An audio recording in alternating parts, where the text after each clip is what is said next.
گوجری زبان میں اپڈیٹ سنیے۔ بھارتی فوجی مقبوضہ جموں کشمیر میں کشمیریاں کا بے دردی کے نام خون ڈول دیا ہے۔ کشمیری عوام نہ ہر دن کی بنیاد پر بھارتی شفاق فوجیوں کے ہاتھوں قتل، گرفتاریاں، تشدد اور املاک کی تباہی کو سامنا کرنا پڑ رہی ہے۔ مقبوضہ علاقہ کا ضلع اسلام آباد میں بھارتی فوجیوں نے ایک اور نوجوان شہید کر دیتا ہے۔ 13 دنوں کے دوران 6 کشمیری بھارتی گولیاں کو نشانوں بنے ہیں، جبکہ گزریا مہینہ میں ہون تک 19 کشمیریوں نے شہید کیا گیا۔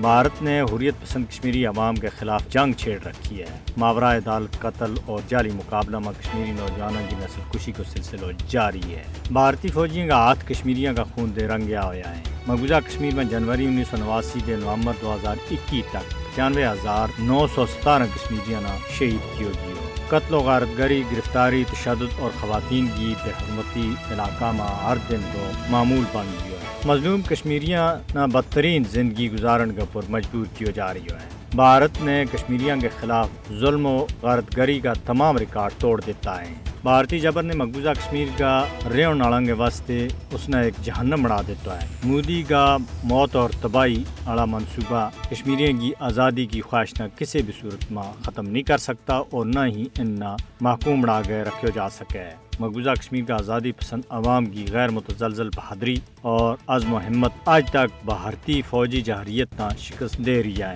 حق خود ارادیت کا مطالبہ کی پاداش میں لوگوں کا قتل و غارت گری، گرفتاری، تشدد اور ان کی بے عزتی کرنا بھارت کے واسطے بے مقصد ثابت ہو رہی ہے۔